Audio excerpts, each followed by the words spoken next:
17 маусымда Павлодар мұнай-химия зауытында жоспарлы алдын алу жұмыстары басталады. Бір айға созылатын бұл жұмысты зауыт басшылығы мерзімнен бұрын аяқтауды діттеп отыр. Мұнай өңдеушілер науқанға мұқият дайындалған. Резервуарларда жанар-жағармайдың барлық түрі бар. Оның қоры 40 күнге жетеді. Бүгін Қазмұнайгаз ұлттық компаниясының басқарма төрағасы Асхат Хасенов кәсіпорынның дайындығымен танысты.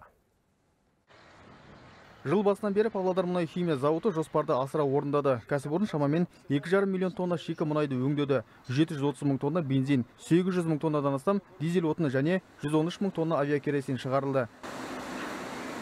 Қазіргі таңда республика бойынша жанар-жағармай отынның қорлары, бензиннің және дизель отынның қорлары жеткілікті. Біз Павлодар зауыты ремонтқа дизель отыны бойынша 40 мың тонна, бензин бойынша 20 мың тонна қорлармен кіретін боламыз. Жоспарлы алдын алу жұмыстарына зауыт толықтай дайын. Жаңа жабдықтар мен қажетті материалдар да жеткізілген. Профилактика науқанына саланың ең үздік мамандары тартылған. Барлық болжамдар бойынша жұмысты сапалы және уақытында аяқтауға еш кедергі жоқ.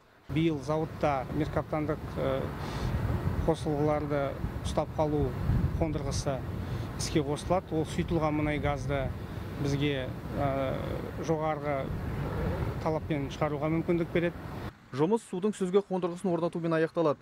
Бұл ертістен техникалық суды аз көлемде алуға мүмкіндік береді. Нәтижесінде технологиялық жабдықтардың коррозияға қарсы әсері де жақсарады. Сонымен бірге зауытта бензин мен дизель отын өндіру көлемін ұлғайтуға мүмкіндік беретін сутегі өндіретін қондырғысы да салынуда.